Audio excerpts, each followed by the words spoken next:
Hello and welcome all to the Voice and Data Leadership Dialogue, a series we have started this year to mark the 30 years of Voice and Data, which started in 1994. Today we have a very distinguished guest, Mr. Dharmender Khajuria from Bharti Airtel. He heads the network partnership with the company, Bharti Airtel, and he has also a vast experience handling the regional businesses as the CEO of Madhya Pradesh, Chhattisgarh Circle, J&K and Uttar Pradesh. So we have with us Mr. Dharmender Khajuria, and let's talk a bit on the network infrastructure business that you're handling. Sure. Welcome to the show. Thank you. So just to understand, let's start with the what's happening on the rollout part. So as we know, the 5G has been rolled out in the country. You guys are very busy and a lot of infrastructure is being set up. We all understand that the rollout of 5G requires significant network infrastructure upgrades from the previous technology. So what are the key technological and policy considerations for Indian telcos in building a robust network infrastructure? Sure. So in fact, rather than focusing on only Indian telcos, let me talk about the telcos in general across the world.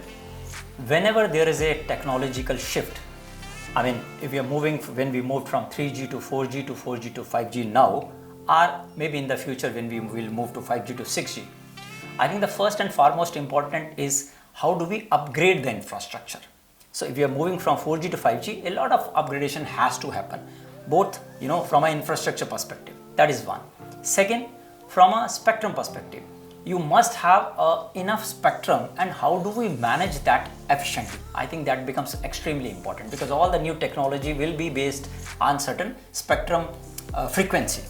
Then of course the moot point comes for the telcos like us or the telcos across the world is the use cases. How do we make money out of it? When we are saying that new technology has come, what are the use cases which will add value to the consumer or the business enterprises so that we also generate the money against the investment which we are making in the network. This is the first point from a technology perspective. If we talk about from a policy perspective, I think all the policies, fortunately we are in an era where many things have changed in the last few years. The new Telecom bill has already come while we are awaiting the rules to form.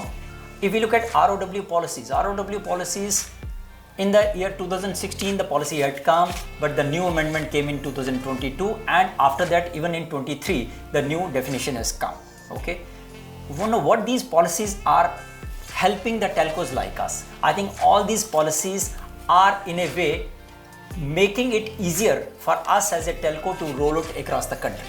So the rules are being made in such a way that it is now easier, and more so in certain state, the state governments are also encouraging the telcos to roll out, whether it is the fiber, whether it is 5G network or deployment of small cells. So I think these are the few things which I think which are helping us or for any telco to get into this space. Understood. A bit on the fiber backhaul part, Sure. It is essential for 5G performance, as we all know. Yes. Now, what are the challenges that you see Indian telecom operators facing in fiber deployment, the fiberization, and how can these be overcome to ensure a successful 5G implementation? The rollout has already started, but I'm saying implementation going forward. Yeah. So what is the difference between 4G and 5G? I think the difference is the data speeds. And how the data speeds are going to come, you have to have a backhaul. You rightly pointed it out, that backhaul has to be there. And backhaul, there are various means. Backhaul can be built onto the microwave or can be built onto the fiber. But if we have a backhaul on the fiber, then data speeds can be much better. You can cater to large number of people and so on and so forth. So backhaul is important. Now, what are the challenges which we are facing for rolling out the fiber? I think first is the ROW rules. Implementation of ROW rules in letter and spirit across the state, in each city, by each urban local body. I think this is a very, very longish list, but it is very important. I think, what I keep on saying, that if the urban local bodies don't consider this to be a revenue stream for them and treat it essential for the digital India or digital state, whatever the state they are handling, it becomes very easy for us, because the rules have been framed, the adoption has to happen at a state level and by the urban local bodies. That is how it is going to help us. Now, this is one part of it. Second part is the execution.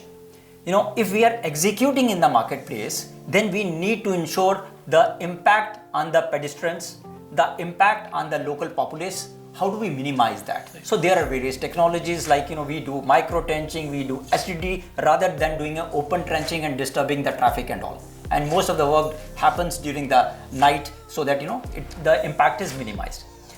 Having said that, we also have to see that when we are laying the fiber, we are laying the fiber for future. So what is the kind of fiber, what is the kind of quality, what is the kind of capacity we are building for future. Now, while laying the fiber, I think another important point which I would like to touch upon is the skilled manpower.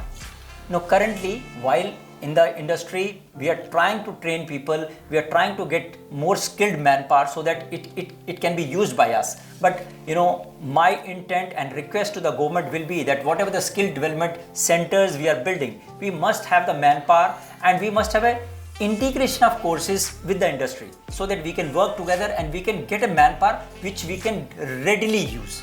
I think this is another aspect. Last but not the least is the return on capex. If we are spending the money laying the fiber, these are infrastructure projects, and infrastructure projects don't yield the money right away. So a large capex gets built, and that for say next 10 to 15 years. And as we are building India, and this is the new India. Every day we are building the new roads, we are building the new infrastructure. We need to ensure, I think there is a need that we work very closely with the agencies, or the agencies work very closely with us, so that the digital infrastructure which we have built over the year should not get disturbed. While there is an app which the central government has initiated, which is called CBUD, call before you dig. So that is being used, but I think lot of work needs to be done there to improve. If there is disturbance, in the digital infrastructure which we have created, I think it is pain for the customers, and we have to rebuild it, and that takes a lot of time and resources. So this is what we should look at, and these are the kind of challenges which we keep on facing every day. So as we had seen, as you rightly pointed out, the ROW thing and the skill. Now on the ROW front, when during the COVID, luckily, there was a lot of pressure and there was a lot of push from the ministries also, and the industry and the ministry and the state governments collaborated very well to ensure a very smooth flow and a workflow, and ensuring that the connectivity is maintained. Yes. Do we see the same level of collaboration now with the state on the ROW thing and maintenance issues also, or has it gone down, or how is it? Because there is still a lot of... I think if I talk about ROW rules implementation per se, 26 states and union territories out of 36 have already adopted the ROW rules. When I'm saying adoption, the notification of the new rules have come. But has it been adopted across every city municipality? The answer is no. I think that is what we need to do, because each municipality has to consider it to be an essential services which they are providing to the citizens of that city, rather than believing that we are here to make money out of it. Once the government or the municipality or the local government understands it, I think that will be really good, for us. Now, as far as you are saying the coordination during COVID times and this time, I think coordination is same. States have understood it, that it is essential services. But having said that, still I feel lot needs to be done, because 10 states and UTs are still pending to adopt it. Plus, the urban local bodies who have to adopt the policy in letter and spirit, that is still missing. There are certain states, I don't want to name, but I think we are continuously liaising with the state government, we are continuously liaising with the urban local bodies to make them realize that this is important for the citizens of your city. I think I'm very, very hopeful that things will turn around in industry's favor. This, as you mentioned, the ROW and the municipalities, I was talking to a couple of industry guys, and I believe I was told that there is a disparity in the rates across, for the ROW. So, because you are heading the infrastructure committee also, you are the chairperson. Yes. Now, as an industry body and the committee, is there a push and to create a uniform rate across? Because that would be a big relief for the industry. And what has been the response so far? I think you have touched a very sensitive point relating to the uniform rates across the municipalities or across the states. First of all, the central government has already given the rules, the rules notification which has come, ROW 16 or 20, year 22 and 23. I think the rates are uniform. Rates, they have, I'll just, take half a minute to explain. There are admin charges, then there is road restoration. The admin charges is ₹1 per meter. I think those are the rates which have been prescribed. Then comes the road restoration, and if we look at road restoration, then it depends what kind of road. It can be a Kacha road, it can be a BT road, it can be a CC road. So depending upon road, they are going to charge. But what you're saying is absolutely right, that each state or even within a state, each municipality is trying to extract a very different kind of rates. So in certain states, road restoration is being charged at 500 rupees per meter, and in certain state, the charges become 10,000 rupees. Wow. So that is the kind of difference we are, getting. So what you touched upon is extremely important, that we have a uniform kind of rates. But yes, basis the kind of city. So my suggestion will be that say metro are tier 1 kind of cities, they can have a same rate for the same kind of road. Right. If it is a CC road in metro or in A class city, they can charge the same rate. And for say tier 2 cities, there can be different rate. So depending upon the kind of road and the type of city, tier 1, tier 2, tier 3, they can devise the rate, so that it is very, very transparent for all of us, for the TSPs or IPs to go ahead and invest in the state. And this can be picked up based on the schedule of rate that the government Absolutely, absolutely. So we say, state government has a scheduled rate. Yeah. And if you look at ROW rules, it clearly says that either the PWD rates or the CPWD rates, whichever is available. If suppose PWD rate is not available, then CPWD rate will be applicable. But still, the transparency is needed. What kind of road, say for a CC road, these are the charges. For BT road, these are the kind of charges. If those charges are available to us and visible to us, it becomes more transparent and worthwhile investing. Right.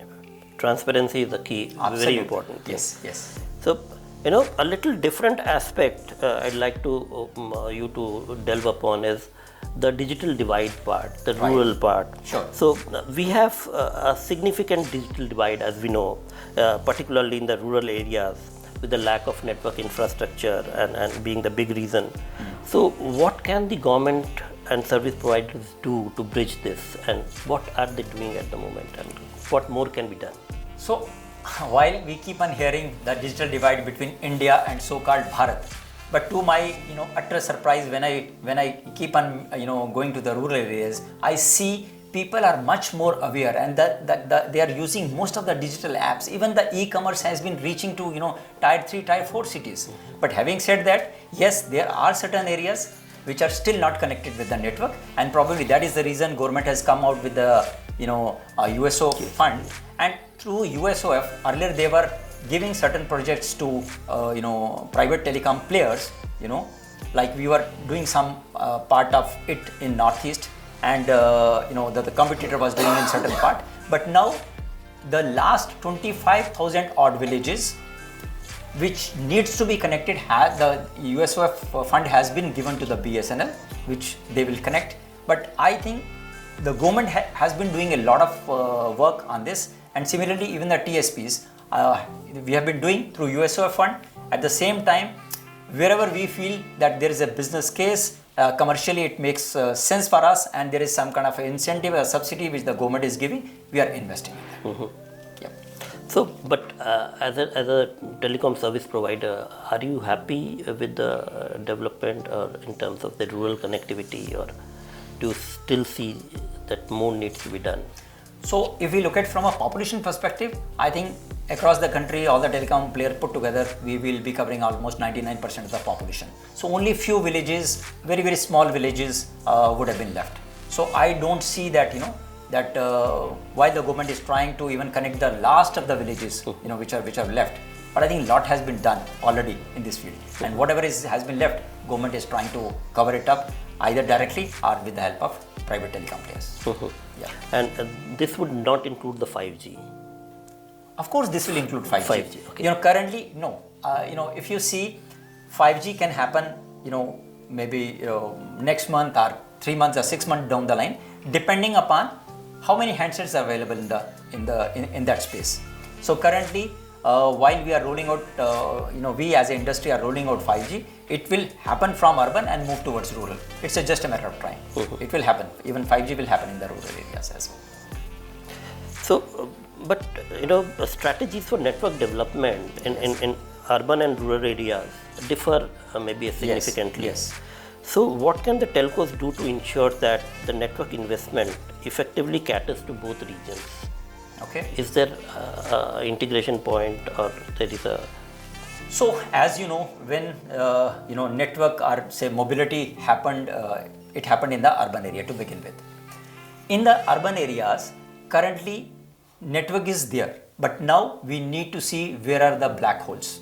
As if the call is dropping in certain area, we need to ensure, and that will happen through the densification of the network, and we need to build the capacities in the urban areas. While in the rural areas, the basic network, wherever we have reached, like you said, 4G is happening in the urban area and it will reach to the rural area. So currently, capacities and densification of network has to happen in the urban area. This is one. That can happen through the new technologies like massive MIMO. Suppose like in India, IPL keeps on happening, and we keep on investing in connecting the network in stadiums through the massive MIMO, so that large number of people at one point in time can talk, share pictures or whatever they have to do. In the rural area, while the connectivity has already happened, but how does urban and rural differ? Number one, in the urban area, the fiberization has happened. Most of the places are happening. So we are reaching to the level where the towers, as an industry, the urban towers would have been more than 50% of the towers would have been fiberized. But in the rural area, the fiberization is happening at a slower pace. While it is catching up in the last 1 or 2 years, it has catched up. So in the rural area, the fiberization must have happened, say, around 30%. So cumulative will be sitting at around 40%. Now, is fiber viable in the rural area? Wherever it is, industry will start expanding. Wherever it is not possible, we will use the microwave. So from a microwave, through radio and through fiber combination, we will start connecting. So this is another part. If we look at creating some public-private partnerships, like we are working very closely with NHLML, which is a arm of NHI, who are building the roads, who are building national highways. And the first experiment they are doing, building Delhi-Mumbai express highway, or they are calling it digital highway. It is 1357 kilometers, and they are coordinating with us. They are collaborating with us as a TSPs and IPs to see what kind of fiber, what kind of duct, what kind of the pairs of fiber which we will be requiring or the industry will be requiring, which can be used. So all these experiments are happening. So private public partnerships, both in the urban and rural area, densification, as I said earlier also, in the densification and building the capacity in the urban area. While rural area, we are trying to connect and we are connecting, and this is how it is going to happen in the urban and rural area. Thank you. So since you mentioned NHAI, Yes. I would like to just ask. Yep. A couple of years back, I remember we were interacting with them. They had a plan to lay the ducts across all NHAIs. Yes. So do you have any update on that? Do you have a? So while it is their prerogative to talk around it, but what they have shared with us that they are building almost 20 odd routes but currently the pilot one is Delhi Mumbai express highway, for which they are coordinating with us. But they want to build at least 20 odd highways, which will be a combination of say greenfield and brownfield, where the road has already been built and they will lay the duct and fiber. And this is the new highway which is being constructed, and they will lay the fiber. So 20 odd routes, and the important routes they are trying to build, say Bangalore Hyderabad, Hyderabad Chennai. So all the important routes they want to build, so that industry can pick those routes up and it becomes, they can monetize it. This is what they are trying to do. Again, part of the network thing, how do you see the future of network partnership in the sector, and particularly the emerging trends that you see in this domain? Okay, another interesting question you have asked, because if you look at network partnerships, so as I was discussing, we were discussing about NHI. So this is one great example. So they are expert in building roads, and now they are saying we want to build a digital highway for next 20-25 years, and we need some kind of experience advice from TSPs. So we are working with them. Similarly, we are also looking at working very closely with say smart cities. So although some of the smart cities have been built, but we want to see that how can we collaborate with smart cities or the administration of smart cities to build, to collaborate with them to build the infrastructure, be it network, be it waste management. So we want to work with them because we can provide the network, and they can work with us. That is another part. Similarly, we also see a trend which is emerging globally, is that working very closely with the cloud companies. All the cloud companies, how can we work, TSPs and cloud companies can work to bring more value to the customer. Similarly, if you look at the emerging technologies, like we keep on talking about edge computing, how can we work with the companies who are providing the data center, or who are giving the data center at the edge, or we call it edge data centers, to see that the latency is minimized and service is delivered much faster to the customer. Ultimately, customer is the king. If we are providing value to the customer, which is at a much faster pace, and the customer feels that he is getting more value, only then he is going to pay for that service, and that is what we are currently doing. Hope I answered your question. Yeah. So are you partnering with these companies as a company? So as I said, we are working very closely with the state government, with the central government, to ensure whatever the programs come. Just to give you an example, say if the government has laid the fiber network, across the state, like Chhattisgarh, CHIPS is the nodal agency, and they were working on laying down fiber. We would like to get that fiber, at an optimal rate. So we will collaborate. Similarly, all the state other, like AP has done APFSL, that is the fiber they have created. Or Telangana government has done T-fiber. Similarly, in Tamil Nadu, they have done some fiber work. So we would like to work with them. We would like to collaborate with them to see that we create a win-win situation, and it helps everybody, and the customers are benefited. Understood. Thanks a lot. One last question. Sure. You are also driving the green initiative in the industry. So would you like to talk about it, and what exactly are you doing? Because sustainability is a big thing, and we have the reporting mandate by the SEBI as well for the companies. So both at the company and the industry level. So I think again this is this is just a beginning. Ministry of Power, they released the new order in last year, May 23, they released the new order which talked about that telecom operators can aggregate their towers under a division, and if the load, cumulative load, is more than 100 kilowatt, then we can get green energy through open access. So green energy through open access, we can pick that up. And open access or green energy through open access can be taken up through group net metering, through group captive ways. So there are different ways how can we look at this. So we have initiated talking to different states where the policy has already come, and I'm very happy and delighted to share with you that 12 states have already notified their new green energy open access policy, and we can start we can deal with a developer who is a developer for say solar or wind energy, to get green energy for our telecom towers. So it's a very initial stage. The industry is working closely with them and also working very closely with the Ministry of Power to ensure that these pilots get successful and we are able to provide green energy to the tower for sustainable future. And this includes the solar energy and all? Of course, this includes solar energy and it will also include wind energy. Both. Energy. Yes. Okay, understood. Right. Thank you very much for this candid interview and candid answers that you gave. It was a pleasure talking to you. Same here. And Same here. hope to see you again soon. Sure. Thank you so very much. much. I appreciate it. Thank you.